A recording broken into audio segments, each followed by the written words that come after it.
तो हमारा प्रश्न ये है कि गुरु पूर्णिमा में ऐसा क्या है जो एक पर्टिकुलर पूर्णिमा का डेट चूज किया गया है कि इसमें गुरु पूर्णिमा होगा, फिर उसमें क्या ऐसा है?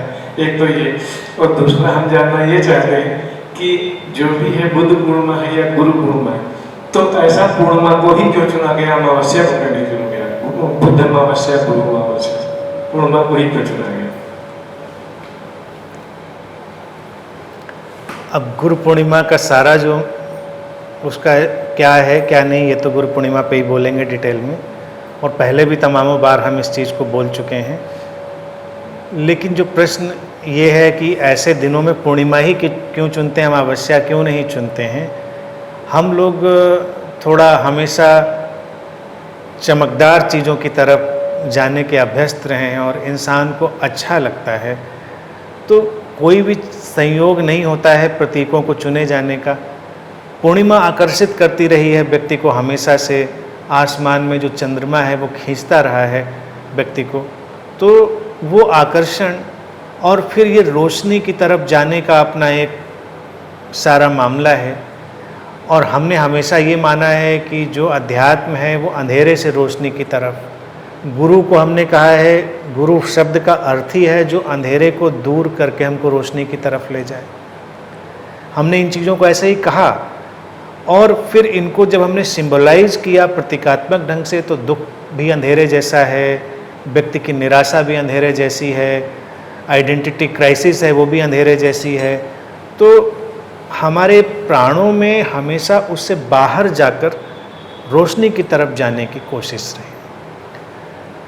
अंधेरा बुरा नहीं, अमावस्या बुरी नहीं, वो मिस्टीरियस है, खूबसूरत है, हम उसका स्वागत करते हैं और भारत में हमने उसको भी सेलिब्रेट किया है, ऐसा नहीं है। लेकिन इन दिनों को खास तौर से इन्हीं वजहों से चुना। और फिर पूर्णिमा में एक खास बात और है, दूसरा क्वेश्चन तुमने नहीं पूछा कि सूरज को क्यों नहीं चुन लिया, दिन चुनते, पूर्णिमा की रात क्यों चुनी? उसका भी कारण है कि चंद्रमा उस आग को, उस तपिश को सूरज की एब्जॉर्ब करके उसको हमें देखने लायक बना देता है, उसको थोड़ा शीतल कर देता है। और आज भी ये प्रोसेस चल रहा है। देखिए, जो भौतिक रूप से भी चंद्रमा का गुणधर्म है वो यही है कि रात हमको शांति देती है, विश्राम में ले जाती है। कितना बड़ा गिफ्ट है नेचर का। रात आती है तो कितने लोगों के तनाव सब खत्म हो जाते हैं। कई लोग तो रात का इंतज़ार करते हैं कि बस रात आए, तो तुम कितने भी बड़े से बड़े तनाव में, उलझन में घिरे हो, रात तुमको एक बड़ा आश्वासन और सुकून दे देती है। अंधेरा आया नहीं कि तुम सुकून में गए, विश्राम में गए। और फिर पूर्णिमा का चंद्रमा, अगर तुम उसको देखते हो तुमको और सुकून लगता है, थोड़ी शीतलता मिलती है, उसमें तुमको दिखाई भी देने की क्षमता है। तो भौतिक रूप से भी वो सूरज को, जो उसकी गर्मी है, एब्जॉर्ब कर लेता है चंद्रमा। यही प्रोसेस है। तो धरती जो है एक ठंडक में चली जाती है। अगर चंद्रमा बीच में ना आ जाता होता तो हम गर्मी गर्मी में ही चलते चले जाते, तो जीवन उतना यहाँ पर संभव नहीं हो पाता और तमाम चीज़ें कठिनाई में पड़ जाती।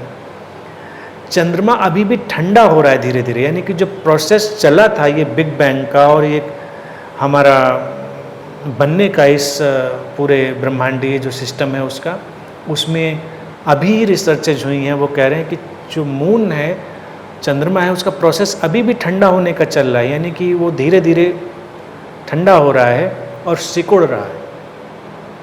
उसकी जो सतह है वो सिकुड़ रही है।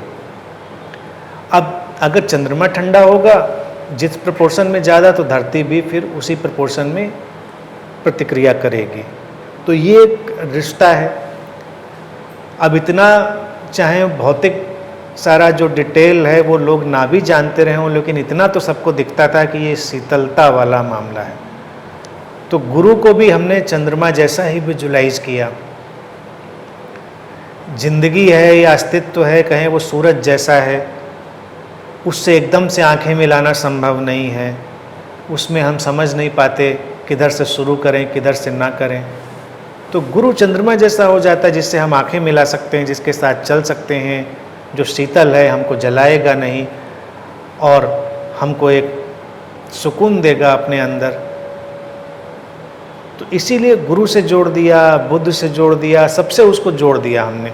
ऐतिहासिक रूप से वो घटनाएं हुई हो ना हुई हो ये कोई नहीं जानता, यानी कि बुद्ध पूर्णिमा को ही पैदा हुए हों ना हुए हों इसका कोई डेटा ज़रूरी नहीं सही हो, लेकिन जोड़ देने का मतलब यही है कि उस सूरज की रोशनी और गर्मी को अपने में एब्जॉर्ब करके हमारे लिए जिसने कोई शीतलता को प्रकट कर दिया है वही गुरु है, वही बुद्ध है। तो इसलिए इनको ऐसे हमने लिया, ये सिंबॉलिक एक सारा घटनाक्रम है।